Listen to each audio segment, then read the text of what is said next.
Welcome back to the Observable Unknown. Today's letter comes from Richard L. He writes, Dear Dr. Ray, I think something might be wrong with me because I feel like the whole world is falling apart and ending. Everything around me is so strange and people feel so disconnected. Everything seems like it's through a magnifying glass. I don't know if it's just technology and people knowing too much too fast, or if it's the economy, but everything feels really unmanageable right now and I don't know how to find my footing. It's starting to really scare me a lot. It's causing me insomnia and I just don't know what to do. Do you have any advice for me? Sincerely, Richard L. Richard, the first thing I'd tell you is that there's an important difference between the world contains frightening things and the world is ending. The first may describe reality. The second is a conclusion your nervous system is making about reality. And right now, I wouldn't trust that conclusion without examining the conditions under which it's being produced. You used a revealing phrase, people knowing too much too fast.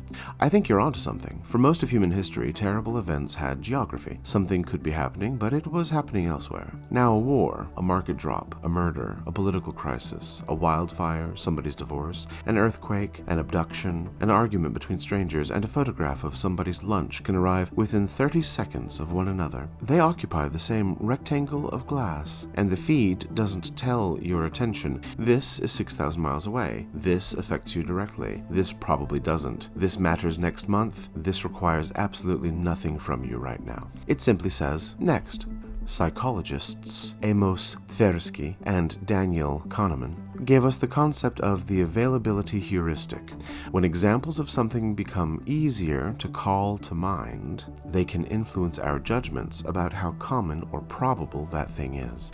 Now imagine that mechanism living inside a device capable of supplying memorable examples of catastrophe without end. That doesn't mean the catastrophes are fake. It means your estimate of reality is being constructed from a sample that was never designed to represent reality evenly. A feed isn't the world, it's a selection system. There's newer research around what we now call doomscrolling too. A 2024 study of social media users found an association between doomscrolling and poorer mental well-being, with mindfulness and secondary traumatic stress playing important roles in that relationship. So when you say everything feels as though it's under a magnifying glass, I'd pay attention to that description. The problem with the magnifying glass isn't that what you see through it is imaginary, it's that scale has been altered, and scale really matters. This brings me to something from my own work in temporal architecture. Human beings don't merely live in time, we organize experience through time.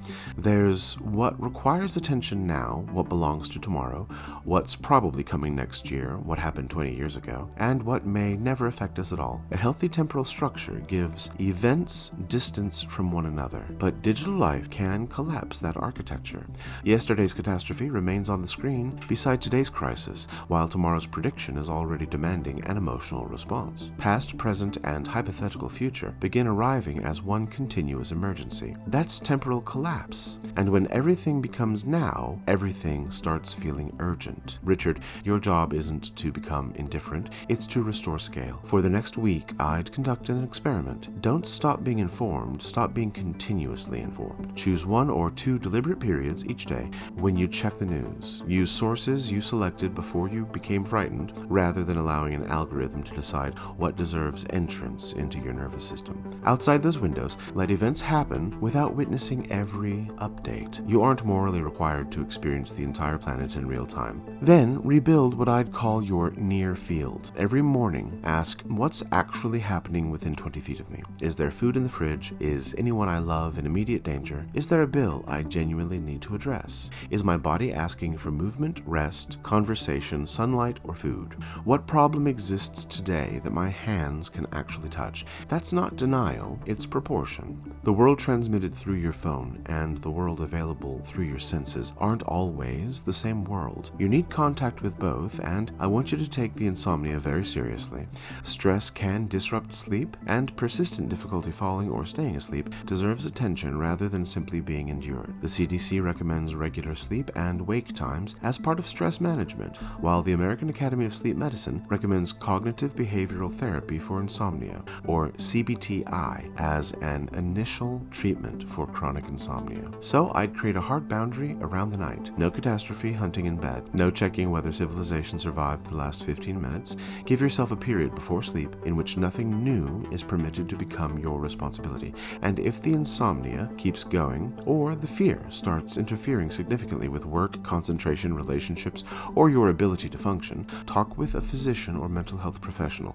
Anxiety can include persistent worry, difficulty controlling it, feeling on edge, trouble concentrating, and disrupted sleep. There's another principle for my work that matters here in particular. Different states make different decisions. I'd add something for today. Different states make different forecasts. At 2 a.m, exhausted and frightened, the mind can become a terrible futurist. Everything seems permanent. Every trend looks terminal. Every threat appears connected to every other threat. Don't ask an exhausted nervous system to predict civilization. Let morning have a vote and reconnect with people in physical space. Not comments, not reactions, not 10 simultaneous conversations conducted through fragments. Sit across from somebody, walk with somebody, eat something with another human being. Ask them how they're actually doing, then actually listen to what they say. Part of what you're describing as the world becoming disconnected may also be the experience of spending too much time observing humanity and not enough time participating in it. Those are extremely different activities. You don't need to solve the economy tonight. You don't need to resolve technology. You don't need to know whether civilization is entering a golden age, a dark age, or simply another Wednesday. You need your scale back. Your body, your room, your people, your next responsibility, your next hour, then tomorrow. The world may be unstable in ways worth taking seriously, but instability isn't the same thing as apocalypse, and awareness isn't improved by remaining frightened every waking minute. Sometimes the most responsible thing an informed person can do is close the feed long enough to recover the ability to distinguish signal from alarm. Richard, don't try to find your footing in the whole world. Nobody has feet that large. Find the ground beneath the two you already have. If this mailbag helped you recognize the difference between being informed and being continuously alarmed, make that known. Leave a rating or a review. Not for recognition, for signal. So a world viewed through a magnifying glass may finally return to a human scale. Until next time, remember, you don't become what you feel. You become what you return to. And what you return to returns as you.